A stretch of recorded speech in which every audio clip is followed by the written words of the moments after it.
Hello, my friends. Let's talk about those mischievous space monkeys again, shall we? This is part 2 of Space Monkeys, the Untold Story. Now, we continue with Patricia and Mike. They were two Philippine long-tailed macaque monkeys.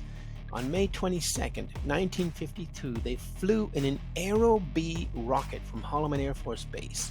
One was placed in a seated position, and Mike was placed in a prone position to determine the differences in rapid acceleration, and they flew 26 miles at a speed of 2,000 miles per hour.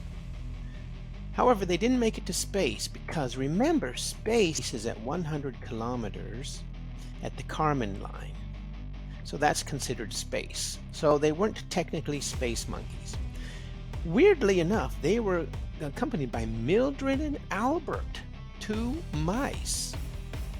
The section containing the animals was recovered safely, but Patricia died of natural causes 2 years later, and Mike died in 1967, both at the National Zoological Park in Washington, D.C. It's hard to see it, but this is an Aero B rocket nose section, and that's where they were strapped in. You can even see the straps in the bottom. Okay, next one is Gordo. He was a squirrel monkey. He was catapulted 600 miles high on a Jupiter rocket, December 13, 1958, 1 year after Laika from the Soviet Union.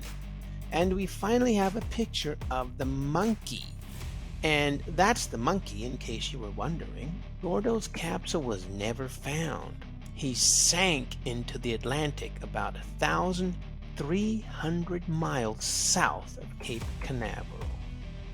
However, his respiration and heartbeat proved humans could survive a similar trip, so his death was not in vain. Thank you, Gordo. Next one is Able and Baker, next two that is. On May 28, 1959, on the Jupiter rocket, Able, a rhesus macaque, and Baker, a squirrel monkey, flew a successful mission.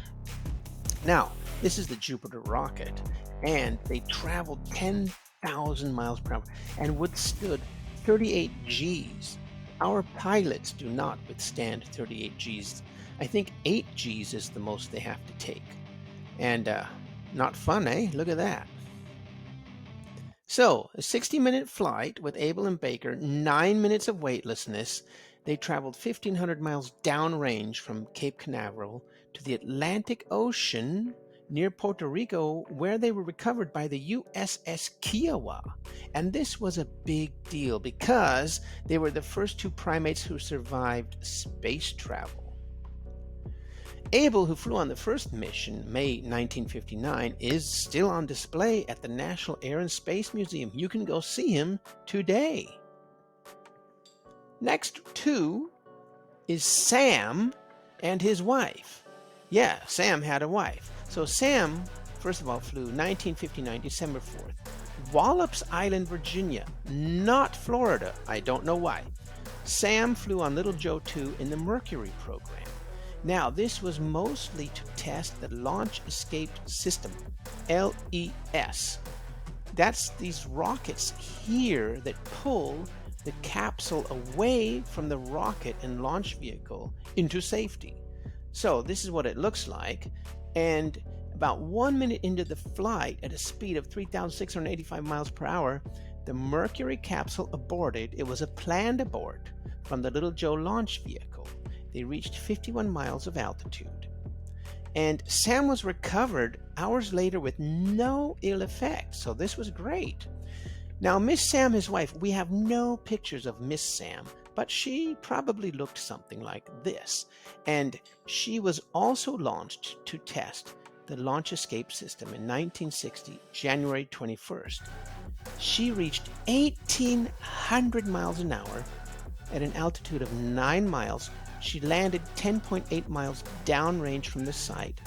And she was alive, and the test was a big success because look at this.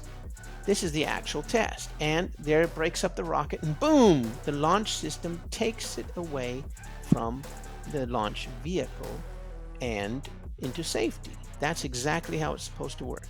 And by the way, these systems are also on the Dragon rockets from SpaceX. They're around the side though, and they tested them and they worked too. So I hope you like that, my friends. Please do me a solid and hit the subscribe button and hit the like button, and I'll see you in the next video where we show you the next monkeys.